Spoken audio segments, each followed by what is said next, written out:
And I'm also, if you don't mind. Sure. All right. Thanks everybody for being back from the breakout rooms. As I mentioned, we have a great speaker here today, Martin Babinec, founder of Trinet, which is now a NASDAQ listed company, does billions of dollars a year in revenue. We all know Trinet, I'm sure by now. But when I met Martin, not many people did know about Trinet. It was in 1991, maybe early 92, but I think it's 91, as I mentioned, at a networking event. And I've kind of followed the company's progress over the years. It's had some ups and downs. It's gone through some things. Martin has a fascinating story about this company that we're going to talk about. You don't have a presentation, do you, Martin? No. As following up on our prior conversation, I thought we were going to do a fireside chat. Yep. You have a few questions you want to lob at me to concentrate on whatever part of my kind of background, because you're familiar, I wear a bunch of different hats.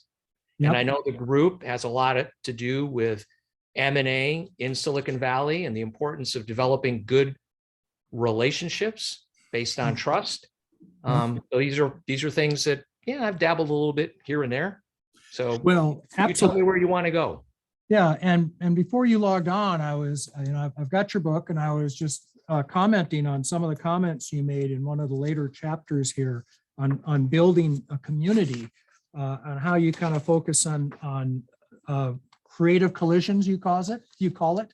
Yes. And the idea of referral by trusted source. And some of the language in here is right out of the Provisor's playbook. I mean, it's exactly how we operate.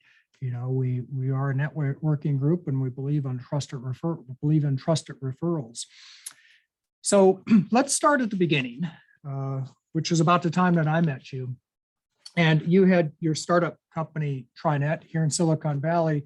You were commuting across the country, weren't you? I think you told me that. Not at the beginning. So we started Trinet in 1988. I met you in 1991 or thereabouts. And that was after we made the decision to focus Trinet services only on emerging growth technology companies, primarily backed by VC, which in the very nature of the business that we do was a pretty out there kind of decision, because here we are, a business that is totally dependent on economies of scale, the very business model of a professional employer organization where you aggregate lots of companies into one group. That only works when you got a lot of companies in one group. Then when you're small and trying to get out of the starting gates, not so easy. So, you know, having a focus, a tight vertical market focus in an economies of scale business is counterintuitive. But it was in 1999, and 10 years later, that I moved our family from Silicon Valley, where we started Trinet, back to my hometown in upstate New York. And my wife, Chris, and I, we want to raise our kids in a more rural environment around their extended family. She's from upstate New York. We moved to my hometown, not that far away from her hometown. And the plan was I would be commuting for maybe a year and a half. We were in the process of trying to take Trinet public at the height of the .com era, when having 99% of our revenue coming from .com customers. If you can remember back in those days, in 2000, we filed to go public on March 2nd, 2000. And I thought, hey, you know, a year of being a public company CEO, and then I'll hand off the reins and, you know, remain in upstate New York. But then the .bomb happened in the middle of being on the roadshow. So I'm getting ahead of myself. But it was in the year 1999 is when we moved back. So I spent 10 years commuting from 1999 to effectively 2009, 2010, that I commuted cross country. And by the way, there are no direct flights between upstate New York and the West Coast. Yeah, I'm going to come back to that. But before I do, I just want to pause on this. And you and I had talked about this last week in Palm Springs. The one part about this book that just strikes me the most, let me just read it to you. It says, had I attempted to start Trinet in upstate New York, I would have failed. Absolutely. Same guy, same ideas, same knowledge, same capital position, just a different location. And there was no doubt in my mind that the business would not have succeeded. That really kind of gets me. Can you elaborate on that? Why is that? I had to leave Silicon Valley and go to a place that is the complete opposite with regards to a supportive community ready to help entrepreneurs in order for me to realize, especially in light of what I just explained. Remember, I'm starting a business. I have almost no money. And I thought I was starting a small business. In those days, we weren't looking at it like a startup. We were just thinking, hey, I understand HR. That was my background, kind of in the corporate world. And I'm an HR generalist. I understand a little bit about delivery, challenges of HR, got platform. I knew a bit about human resource information systems. And so this seemed like a good small business opportunity. Because what I did not understand was no one really understands what we're doing. All right. No one ever heard of this arrangement before. We were basically developing an innovation that the market was not ready for. And the only way it would work was if we had scale. So I was so green, had I been anyplace else, it would have failed. And the reason it succeeded there, it just was lucky to be starting my first business in the most entrepreneur supporting place on the planet. And throughout the book, I give some examples of it. The people that are on this call are already familiar and oftentimes take for granted how you can go into different meetings, including in your own group, because there is this affinity that is not just about getting the next dollar into whatever your practice is, be it law, investment banking, venture capital, or whatever. It's not just about that, but there's an ethos around, hey, I'm ready to go and help people before I even get to know them that well. And in Silicon Valley, there's a tendency to take that ethos for granted. But this is the secret sauce that makes Silicon Valley work so well. And it wasn't until I left and went to a place completely underdeveloped with regards to startup community and spent time looking around at like, hey, we got all these great assets. And yet on the rankings of venture capital, for which, I built this company on the strength of understanding emerging growth technology with companies backed by venture capital. So it's a space that I understand. And I could look around upstate New York and say, we got all the right assets. And yet on venture capital, we ranked dead last, number 19 of the 19 regions tracked for venture capital. And that's what made me really reflect on this 10 years of cross-country commuting. What was that difference? How did that really make a difference for me? What would have happened had I started in upstate New York? And so I say quite emphatically, if I had tried to do it here versus Silicon Valley, no doubt, zero doubt that I would have failed. Yeah, and that sounds like culture, just local culture had a lot to do with that. I noticed in the book you also talk about the fact that you put people in kind of three different categories: the givers, the takers, and the transactional types, which again is a concept that could come right out of the Provisor's playbook. And I'm guessing that you just find more of the givers out here in California in this community than you might in other places. And that might be a part of it. Well, people are people everywhere.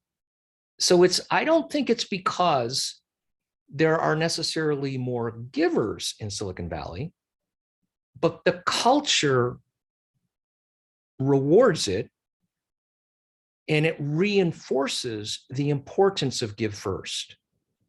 So that's an important distinction. There are givers here, but because it's not recognized, it's not rewarded, people have a tendency to fall into the trap, and it's not unique to upstate New York because you can go between the coasts and you could find a lot of other areas with the same challenge where people are not trusting those that they do not know well. And they're reluctant to say, here, I'm going to refer you to my friend, John over here, before you really know who you're referring. And so, that's what I'm saying. It's more than just, it's not as simple as there are more givers in Silicon Valley. No, it's the culture. It's the culture that supports it. It's the openness of meetings.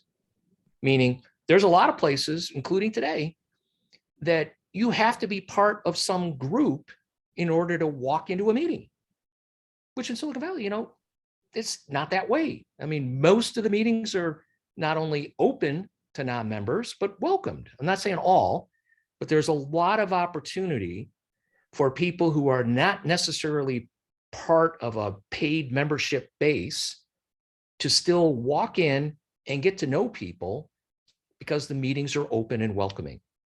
That's a cultural thing. And we take it for granted in Silicon Valley, but it's not like that everywhere, even today. Yeah.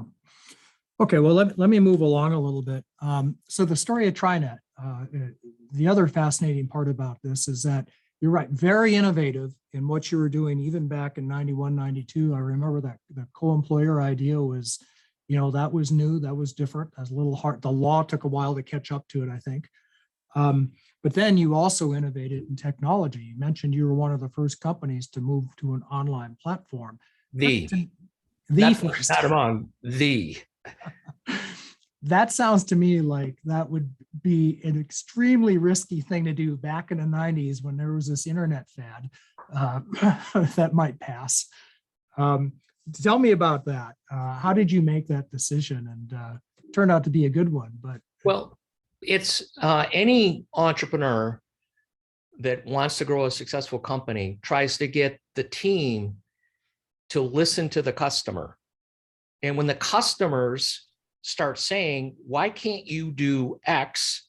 And you get enough of that input, then it's up to the business to adapt to what the customer wants. 99% of our customers are venture-backed technology companies. They're saying, why am I sending you faxes when you could be doing this online? So yes, we were doing online benefits enrollment in 1995. So if you know your kind of web history and when things got rolled out with after the Netscape IPO, that's pretty early on to do something as complicated as web-based benefits enrollment. It was ugly. You had to download a Java app. I could go on and on. It was not pretty. But journeys like that take time to unfold, and it is a matter of listening to the customer. Yeah, great. So if you're able to, I wonder if we could talk a little bit about the IPO, and in particular about the investors and about the exit. By the way, one of the books you recommended to me, Finish Big, talks a lot about planning your exit right from the start. And I don't know if you did that, but I do know that you did go through that IPO process a couple of times. And when I've heard you talk about this before, you talked about the role of your early investors in that process. Is that something you can talk a little bit about? So as you mentioned, I've been through twice with the same company. So we filed to go public on March 2nd, 2000, height of the .com, spent more than 6 months getting through the SEC clearance process, and went through the entire roadshow right up until pricing day, and did not close the deal. And lo and behold, after that, we then started shrinking as fast as we had previously been growing. It was really ugly. But we kept the company private with the support of our investors, including our controlling shareholder, a corporate investor that had come into Trinet in 1995 and stood by us through very challenging times. Great relationship. And as we got out the back end of that in, let's call it 2003 or so, we restored growth, got things going back on the growth track, and we're, stopped hemorrhaging cash. We saw lots of opportunities to put capital to work. It didn't line up with the strategic interest of our corporate investor, and they weren't looking for the exit. And they basically said, we love you guys. You're doing a great job. You're throwing off cash. You're part of a larger corporate group. We're learning from you. We're not anxious to sell you. And we kept saying, well, what would it take in order for you, the corporate investor, to, let us line up with someone with the capital resources, because we're seeing lots of opportunity to put growth capital to work. And they said, all right, well, if you could, since you're not really in a position to go public, if you could get a public market valuation on your private company, we would consider it. And also it would have to be an investor that we would have confidence would be a good investor for the continued growth of the company. So it was both a financial aspect and also strategic. I'm telling you, these were really good people. And in the book, Finish Big, I think I talk about Tony Martin, the chairman of that company, as part of that description. So the fact is, that's what we did. It took us a long time, but we ended up finding General Atlantic Partners, who is a very high-performing growth PE fund that really concentrates on market leaders. And after many other PE firms declined to invest because they said, we can't give you a public market valuation on your private company. That's how we make money. GA, to their credit, took us up on that after a lot of diligence, and we spent a lot of time with them, and it had to unfold over a period of about a year, a little more than a year. And they invested at a high price, and we've since become their highest performing investment in their history. Wow, it's great. Great story. Well, let's kind of fast forward to now. Since you left, I know you're still on the board, but since you left the operational role at Trinet, you've been doing a lot of other things. You've been busy in upstate New York, building out the startup ecosystem. You're an investor. I think you do a lot of mentorship. You ran for Congress, I understand. As an independent candidate, by the way. Yeah, as an independent, good. So what are you, what are you kind of focused on these days? And those are broad categories, but can you talk a little bit about your work in upstate New York these days? Well, you might say I have, without a doubt, I have a lot of layers to stuff that I do in upstate New York, but I also have kind of a US-wide kind of things that are going on, and then an international layer. So I am in 3 different segments from a geography standpoint. But what all of the things that I do, I have 4 nonprofits, 2 of which are public charities, 501c3s, a family foundation, and then a political arm. And all of those activities, and then even things like on the investing side and some opportunity zone stuff, all of what I do, if I were to boil it down to what's the common thread that connects them, including, what prompted the writing of the book, More Good Jobs, and also our community that we're building, which you can find through the moregoodjobs.org site, or you can go directly to community.moregoodjobs.org, and you'll see the community to help startup community builders come together. What they all have in common as a base thing that drives a lot of the where I put my time and resources is, how can I help other people start and grow companies? So that's the common thread across all that I do. And it comes in different ways, and some of which you've mentioned. All right. But it's a way that I might meet someone initially because of maybe the Up Ventures capital side, where I'm very active as an early stage investor.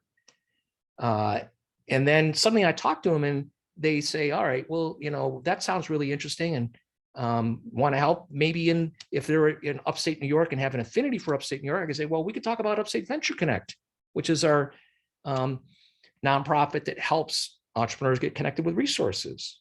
But if they're really an international person, it could be Entrepreneurs Across Borders, similar mission. So if I can find somebody that has interest in more than one of my swim lanes, because I'm in multiple swim lanes, then it's time leverage is how I tend to look at it. Mm-hmm. I can be very efficient if I have one relationship that spans 2, 3, or ideally even 4 of my swim lanes. Mm-hmm. So I have one conversation, such as I've had with Roger, and I hope maybe some others that could be on this call. There could be more than one area of things that I'm working on that could be of interest. And then that's very time efficient for not just me, but also whomever I'm working with. Yeah. What do your nonprofits do? What's kind of your focus? Is it around the startup ecosystem as well?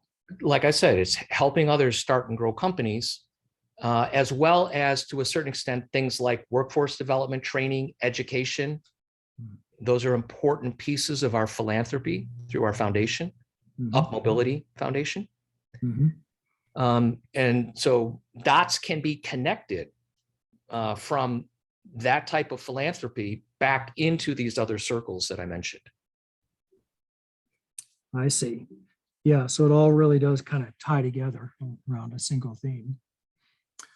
I want to give others a chance.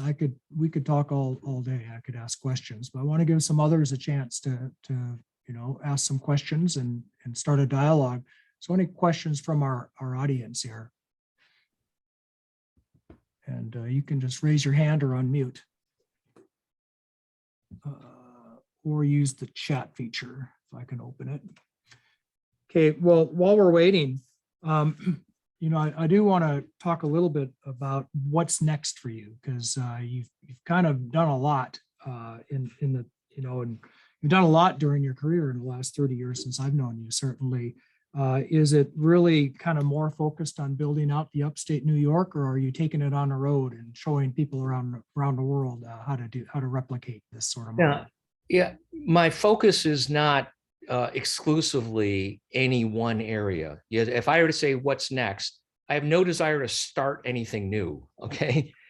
It's like my focus now is just execution and to try to stay true to my philosophy of my mission in life is to work myself out of a job. All right. So in Trinet, I've kind of done that. It's like Trinet's going to be just fine. I don't need to be a board member. The company's going to do just great. I have in these other organizations I've mentioned, there's still a lot of things to go for them to be sustainable. And I don't mean just financially sustainable, but to grow and achieve the potential that I had in mind when I started them. So I do not wear an operating hat. I never want to wear, I've committed to my wife, I'm never going to wear an operating hat again. Okay. And that allows me to have fun going across these different things that I'm passionate about and travel around, go to places that Krista and I like to visit and meet interesting people that we have some things in common with. So I'm a very lucky guy, very, very lucky guy to be able to do that. Okay, here's a question from Elena. It says, what is the biggest urgent challenge you think small to mid-sized companies have that needs to be addressed now? I would say today, as we sit, November 21, it's all about talent acquisition, and it's going to get worse. It's hard already. It's going to get worse. And there's no silver bullet. It's not like if you just do this one thing, you're going to solve your talent acquisition issue, because it's both acquiring talent and the market is so competitive, especially depending on the space you're in. And it's not just emerging tech. I've got businesses that are in hospitality. You want to talk about challenge, try to keep a restaurant staffed, a hotel staffed. I'm telling you, small businesses, growth companies, it's about talent acquisition and retention. And the key to that is you got to be a good employer. I could go on and on. We could have another whole session around what are the secrets around, what are the key things to put attention around being an employer of choice. It so happens that's our mission at Trinet, is to help our clients become an employer of choice so they can attract and retain top talent. So yeah, I'm pretty deep into that. And I'm saying November 21, that's the top priority. Yeah, not just for restaurants, law firms too. Yes. Seller's market these days, it seems, for everybody who's in the services business. Okay, so Bob says, what workplace changes have you seen in the COVID era? Any major shifts in culture, such as remote workers? Man, it's like everything has changed, and that's added to this talent problem. And it's what's happened for the people that have the ability to work remotely, and because of their jobs, that they have a job that permits remote work. the pendulum has swung so much in their favor. They've got the bargaining power. Yeah. So they get to tell the company, I don't like this going back to work in the office. And depending on what their role is, if you can't accommodate them, they're going to find somebody that will accommodate them. It's completely changed an employer dynamic. And, Right. and even for the jobs that you think are, all right, they can't work from home, let's say like in hospitality. I mean, the very definition of it, you got to be there on site. It's like, well, what are the safety protocols? How much flexibility do I have in my scheduling? There's a lot of issues where the pendulum is swung in favor of the employee. All right. It's a big deal. And COVID, I'm telling you, it's a completely different ballgame than it was 2 years ago. Yeah, I mean, even in legal, I mean, law firms here in Silicon Valley are letting people work remotely now. And I never thought I'd see that happen.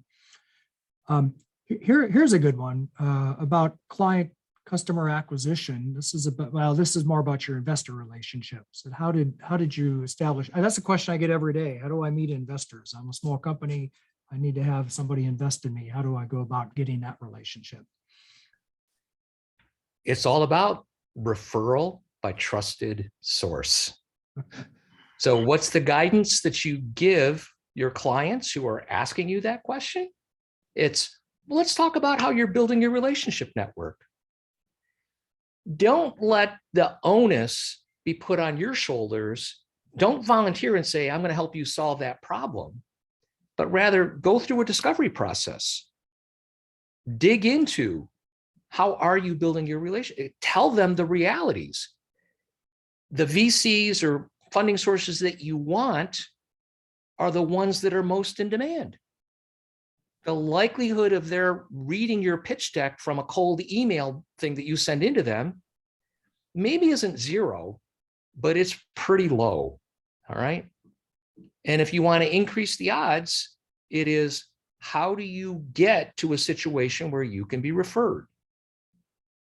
So, I used to say I was an HR person, but maybe over the time that I've been running Trinet, I would now say I've probably learned more about sales and marketing than I ever knew about HR. And it's, especially in the kind of business, the way we built Trinet is through referral, which is why Roger and I have stayed in touch these years. Okay. And relationships matter. All right. And you have to have the care and feeding of a relationship network that you're constantly growing. So if you as a professional services provider want to help your client, helping your client understand some of that mechanics, rather than just serve up, I'm going to be the savior that's going to kind of send you the right funding source. It's like, no, let's talk about how you're building and feeding your relationship network.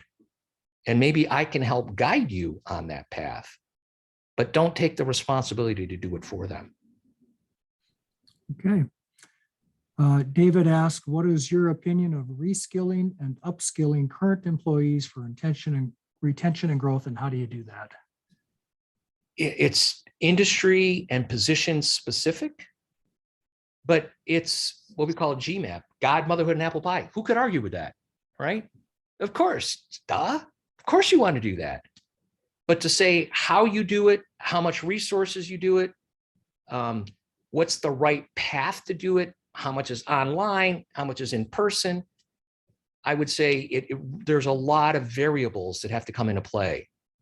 But embracing the philosophy of what we at Trinet would call the great game of business, which, by the way, you could visit greatgame.com if you're curious about understanding this philosophy. The idea is, if you really want to have a workforce that not just thinks, but acts like owners of the business, then there are three principles that apply. Number one, the people have to know the rules of the game. And by the way, part of that rules of the game is financial literacy, because most people on your team, they don't know how to read an income statement or balance sheet. They don't understand what the operating metrics of the company are, because we say, just do this job and don't worry about that. We in management will worry about that. Principle number two is you have to keep score and report it. So again, you shuttle people off to the side and don't let them know what's going on. you're not going to get an engaged workforce. Number three, they have to have a stake in the outcome. Now that stake is not limited to just stock options. There's lots of ways people get stake in the outcome, including, to your question, development opportunities. Because if you're trying to attract and keep people, it means listening to what their interests are and helping them see a path for them to develop their interests. And that can become part of their stake in the outcome. Okay. One last question. All right. Top 3 challenges, issues you took away from the Trinet IPO, and how would that be different today? IPO effort number 1 or successful effort number 2? I mean, I think the successful, but go ahead, whichever you like. Okay. Well, you always learn more from the things that didn't work when the things that did. Yeah. All right. So in the 2000 effort that did not work, it was quite clearly, we had too many eggs in one basket. The market turned. We had customer concentration risk by industry that proved to be the reason to fail.